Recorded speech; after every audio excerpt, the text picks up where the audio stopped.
Hey everyone, welcome back to a new episode of My Solo Chronicles. This is April, and in today's episode, I wrap up my amazing conversation with Corinne as we continue to talk about her extraordinary travel from the US to Japan, fresh out of graduating from college. So sit back and enjoy Fresh Grad, Full Dojo, Corinne's Japan journey. And you know what, again, that helps with just in case homesickness set in, that helps with that because you have that, I don't want to say Christian backbone, but you have that support. Yeah. Yes. So that helps you tremendously. That is awesome. Yeah. It's like a good community of people who at least think the same, even if you can't quite, even if they speak another language, it's like you can see their kindness and their excitement that you're there, and that goes a long way. Okay, so real talk.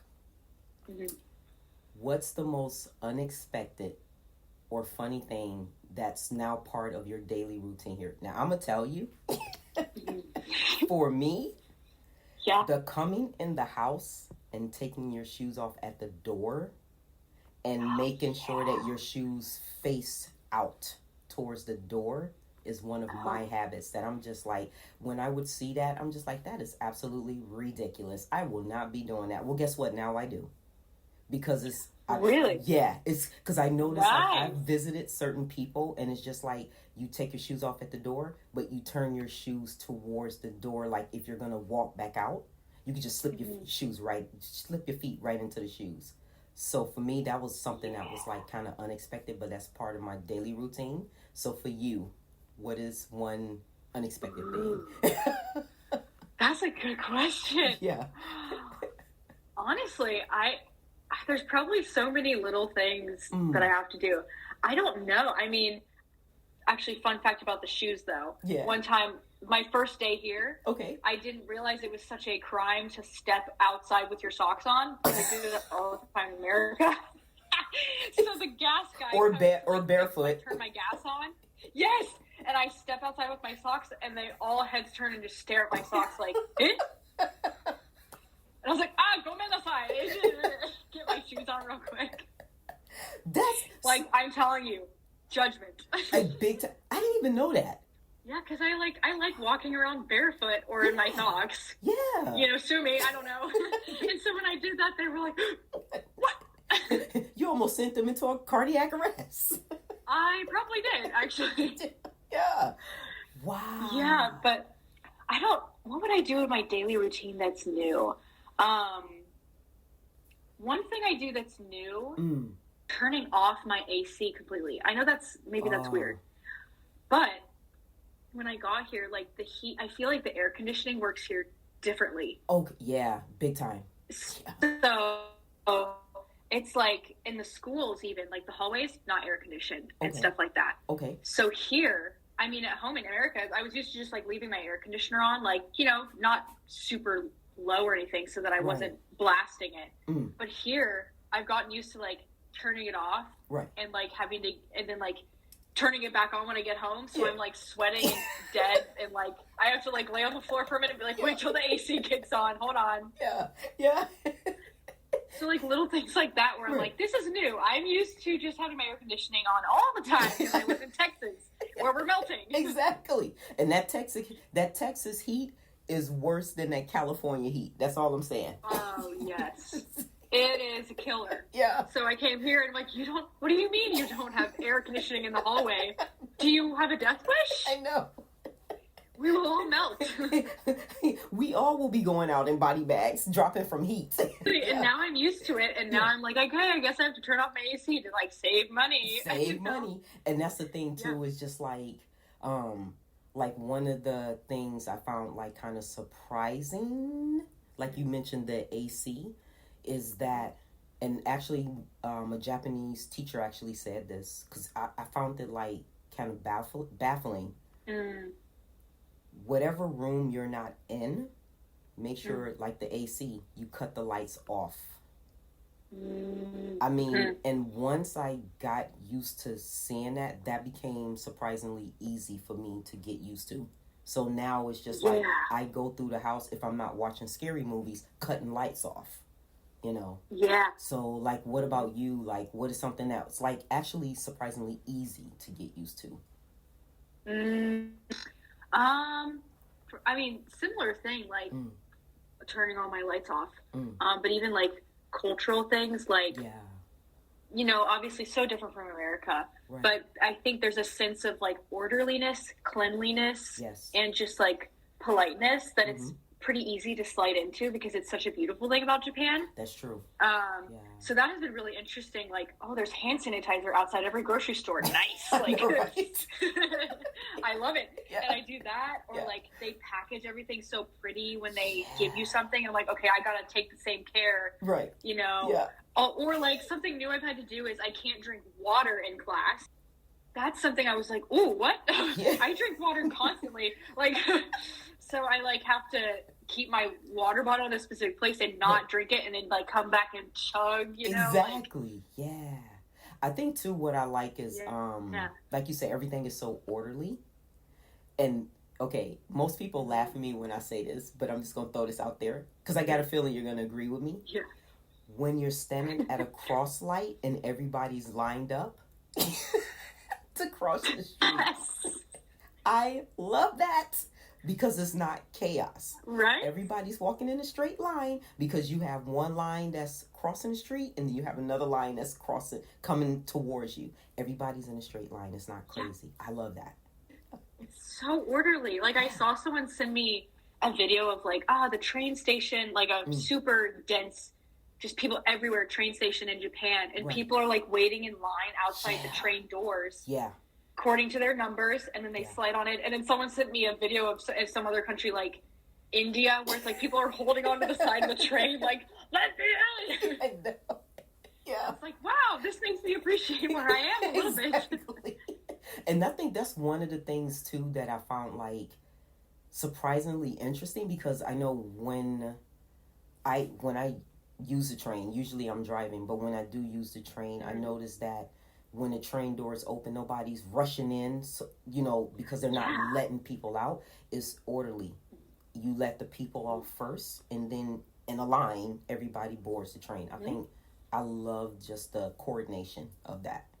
Yes, it's so nice. It like makes things, puts you more at ease. Even if you just run through the train station not knowing where you're going, you're like, okay, well, I know that my train will arrive exactly the minute that they said it would. Exactly. And I will get in an orderly fashion into my seat, you know? And that's the one thing here, Japanese culture, they're very on point when it comes to things being on time and being orderly.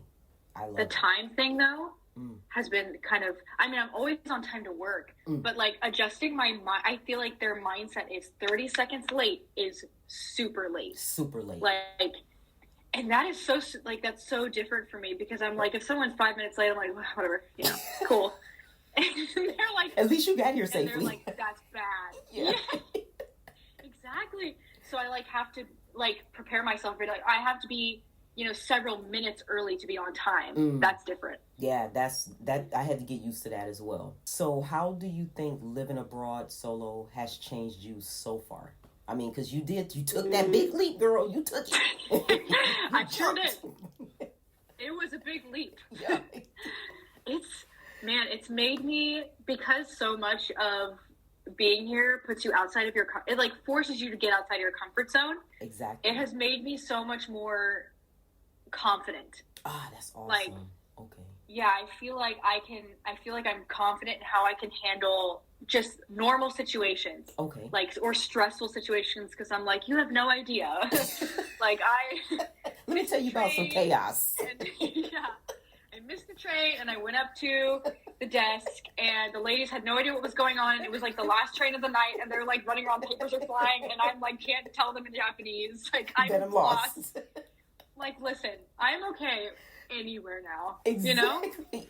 You know? So confidence. Still confidence. See, confidence is the key. That's what it is. Exactly. Yeah. Exactly. Yeah. So I feel like I could do anything in my adult life now that I've just like thrown myself into all these crazy situations. Yeah.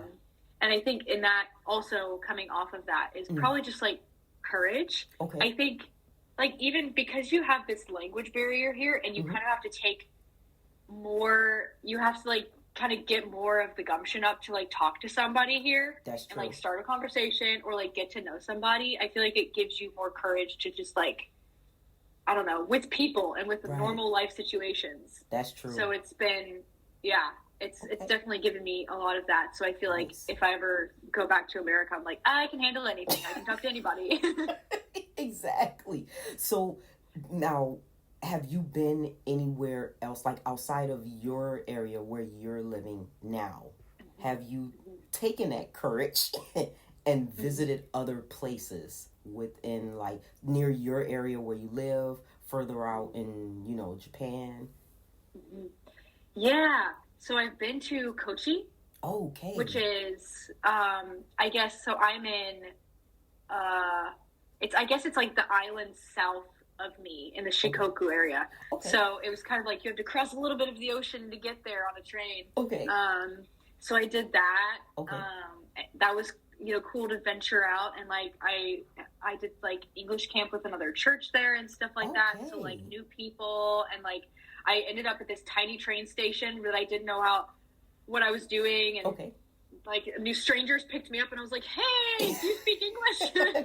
And like, it was just like a totally new experience. And you had to prepare yourself. Like, I don't know who's picking me up, but I know someone knows them.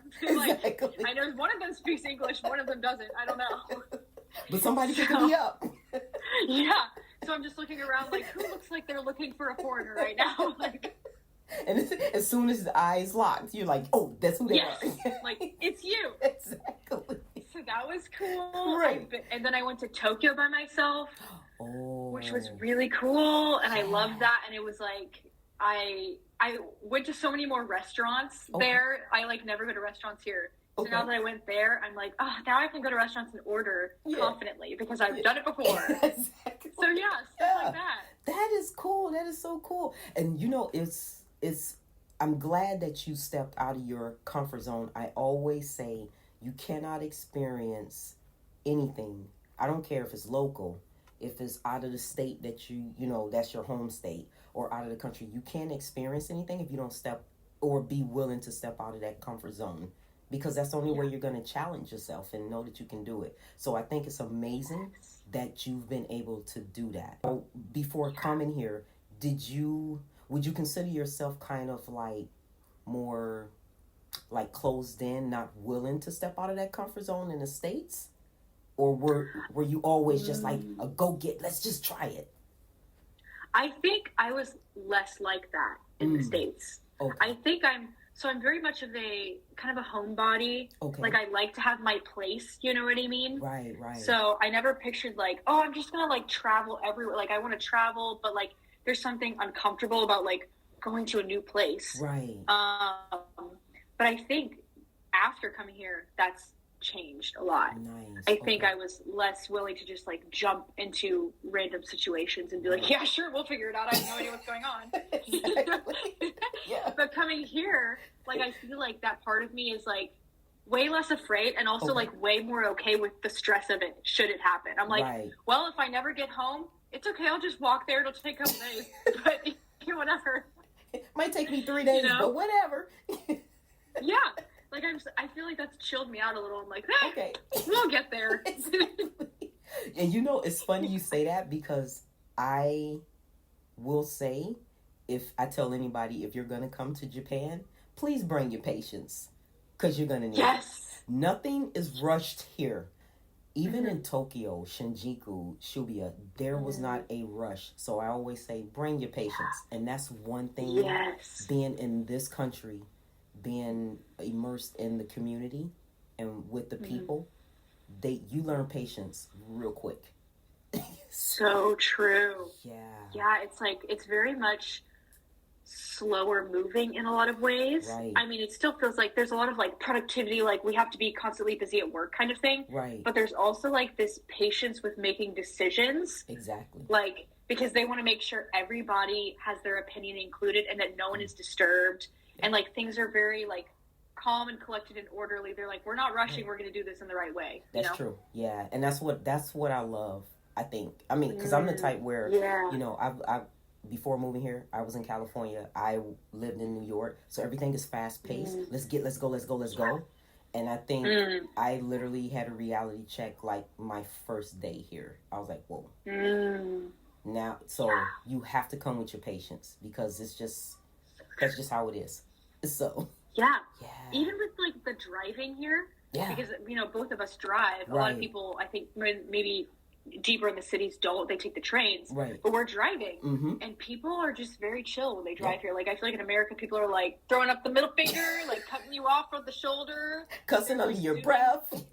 70 miles per hour, like above the speed limit. Yep. But here, it's like, I mean, they're still going fast, but they're like, everyone's patient with each other. Everyone's bowing when they're driving. Like, it's just like different. And it causes you to be like, okay, I can chill. Like, I don't need to like literally like scream at the person next to me that they're an idiot because they turn too slow. Exactly. You know, even on the expressway, if you see the speed limit is like 70, now I say I have a lead foot. I don't know about you, but when my foot hits that gas pedal, I'm going. If you in my way, that's your fault. But it's just like, I even find myself doing 65 to 70 and be like, you know what, this is okay. It's not bad. Just chill. Yes. I'm just looking at the trees and, you know, the nature. Everything's okay. Right. Meanwhile in America, I'm like, you know. What are you looking at? Don't you see the light is green? So. Yes. Exactly. Now that you had this experience, do you see yourself doing more solo travels in the future? Do you have any like dream destinations that you want to now go to? Because you did this whole big thing with Japan, you know. Totally. I mean, I would love to travel to more places, and I feel so much more confident now doing that. Even if, you know, they don't speak the same language, it's like, okay, I can figure it out. Right. I think I mean, I've always wanted to go all over Europe, you know, Italy and like just, I don't know, England, Ireland, like all that stuff. Okay. So I wanted to go there. So even like, I think even though a lot of those countries speak English, navigating just like how to get from one place to another or like booking a hotel, I feel like I'm more confident in that. Okay. I also would like to visit other Southeast Asian countries. Like I would love to go to Korea at some point, or like Thailand, or like Taiwan, or something like that. Okay. And I feel totally more excited to do that now that I've just experienced the change already, you know? Nice. Has there been any negative experiences you have had since you've been here? I tend to say, you know, you're going to have your good with the bad. It's all about how you react, what your behavior is. I can say for me, I've only experienced maybe one negative situation outside of like work. But other than that, everything has been absolutely positive. I think, I would say there's a couple general things that have been harder. I think I mentioned just kind of being like by yourself can sometimes be like, man, how do I entertain myself? Like I don't have many people around, like, and that's hard because everyone's far away. So that's a hard thing. And I think you go through, at least I went through a phase where it was just like, man, I just kind of feel like a little bit heavy because I'm by myself. I'm struggling. It's very busy. So there was that a little bit. Okay. But everything has been just amazing in general. Okay. There's also the change of like, in Japan specifically, I kind of feel like there's just a lot of social rules all the time. You're surrounded by rules all the time that you don't typically know about. You're like, am I breaking a rule right now? Like, I can't really tell. Like, how many, like, I didn't, like, for example, didn't know you could, like, walk while eating. I was like, oh, I've definitely done that all the time. I knew about that. Yeah. So that has been, like, I wouldn't even say that's quite super negative. It's just been like, ooh, that's an adjustment, and it's kind of hard to be like, oh, am I constantly doing something wrong? Like, you know? Yeah.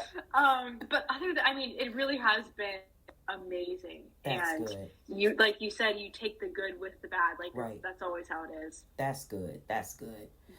Now, finally, if someone was thinking about moving abroad as their first big solo experience, because now you're the expert.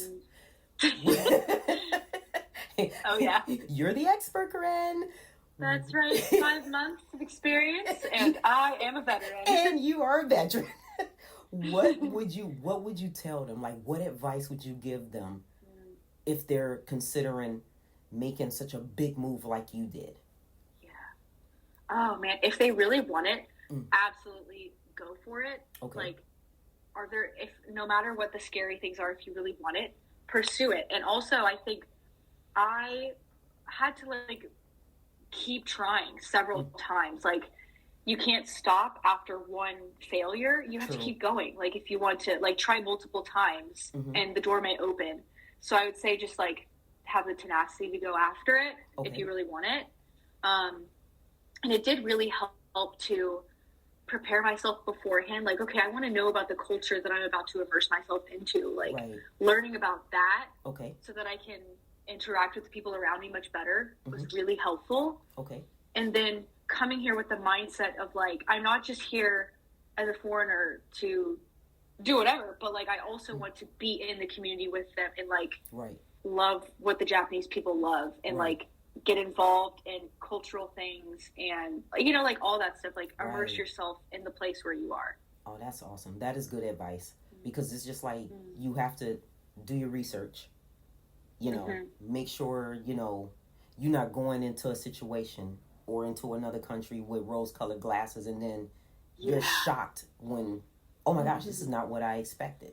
So that is like perfect advice. I so appreciated this chat, Corinne. Thank you. Oh, me too. For, willing to come on and just share like to me, this is like your solo travel adventure, because I would never have done this when I graduated from college. There was no way. I probably would have moved out of the state. I wouldn't have bounced across, to a whole nother country. So I appreciate you for willing to come on and share that. So, yeah. Thank you for having me. It was so fun to talk about. It's such a cool thing to like give your advice to other people and tell your experiences. I think it's a needed thing, because there's a lot of people wondering about it, and thinking about it and wanting to do it. Exactly. And I appreciate you. Thank you so much. Thank you. Thank you. So as I always say, my moonbeams, have a great rest of the day, and I shall talk to you later. Bye.